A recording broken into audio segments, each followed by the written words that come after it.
So thinking about the 6 years, can you tell me a little bit about what does that look like at the end of the 6 years? I think we've mentioned before portfolio. Could you talk a little bit more about that? Sure. A component that you might hear from like Montessori speak is the 3-period lesson. Mm-hmm. And you hear this starting even in the toddler classroom. A 3-period lesson essentially is like the first period of the lesson is just the naming of the thing. You're just learning it, right? This is an apple, this is an orange, this is a banana. This is an apple, this is an orange, this is a banana, right? And then the second period of the lesson, you mix it all up and hand me the apple, point to the orange, right? Put the banana on your head. It's like the recognition piece of it. And you're playing all of these games. And then the final part of that lesson, it's like, does the child really understand or know what this is? What is this? This is the apple, right? What is this? This is the orange. Yeah. Okay. So if they can name it, right? So that's a very simple lesson that a child might have in the toddler. Now, in the upper elementary, what does that look like? As Kelly and I had mentioned before, the elementary curriculum is actually age 6 through 12. So some of these lessons they've had been receiving and been building on since they were 6 years old. Mm-hmm. And even sometimes since they were 3, Mm-hmm. if you think about some of those transitional materials that come from the primary, right? So for the portfolio, you can think of that as their 3rd period lesson. Mm-hmm. They've had all of this lesson about each topic, about each subject, and then their portfolio is like a showcase of what they know. You learned about how to add fractions, for example, right? You learned that in lower elementary with the materials. Now you're in upper elementary, you learn how to do it abstractly. You don't need the materials anymore. You're 6th year. Now make something really beautiful that you can put into this 3-ring binder that we've provided for you with plastic sheets that show that you know the rule to add fractions with different denominators. But this is across the cosmic education. So it's not just math, it's not just language, but everything you learn within the sciences, within history.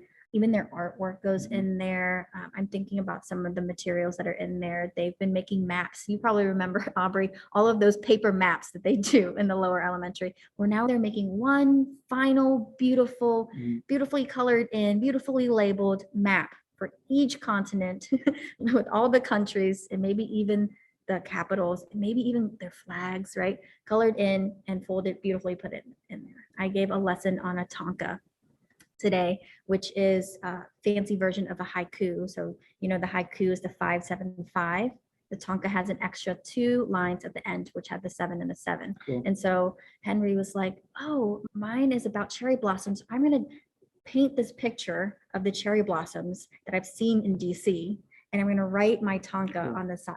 And that's his beautiful showcase of this lesson that he had that he's going to put into his portfolio. That's like the 3rd period of the lesson. And this is across all the lessons that they've had. Even they're going out, the information that they learn there can go in there. I was looking through some of Mr. Brown's. I saw some biography reports, some of the booklets that they made from their biographies throughout their 3 years that they've been in the upper elementary. There is a table of contents of some things that need to be in there, right? But there's also room for interpretation of what the child wants to show that they know to be in there, and how they want to show that it goes in there. Is it just going to be a chart? Are they going to add a picture? Is it going to be a booklet? How are they going to showcase what they know? Well, remember, like, so many skills that we're teaching, so many of the lessons we give them are essentially like core knowledge, but we also want to frame it within the sense of they're following their interests. They're choosing at what point in their career are they going to become like really interested and really passionate about multiplication. They're going to dive in like for years at a time in multiplication, and then they might switch gears and become more interested in biology, right? But when we get to that 6th year, we need to set like some societal expectations for them and say, you need to know all of these things by the time you're done with 6th grade in order for us to feel comfortable or even give you permission from some degree to say that, yes, you finished elementary school. And that portfolio is our last little tool that we can use to motivate them and say, yeah, you got to learn this year. And yes, we do follow your interests and we do trust you to develop at your rate, but we're going to also put some pressure on you to say, yes, these are things that we expect you to know. Mm-hmm. And if you're putting off learning your factors of numbers or learning all your prime numbers or learning how to do a cube root, like now's the time to do it because you're a 6th year. And here are the tools. Like I'm going to give you the lessons. I have all the materials here for you. I've got all the time in the world here with you. That's why we have our morning work periods. Like I got 3 hours to kill every day, to teach you these lessons. And we've kind of been waiting for you to develop at your pace through lower elementary, even through primary. We follow their, pace. But now is the time for us to really be specific and say, you have to know these things.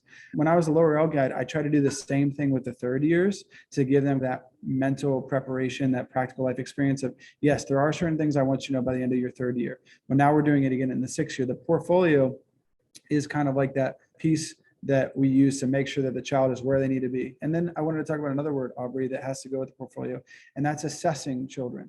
So the word assessing is really important.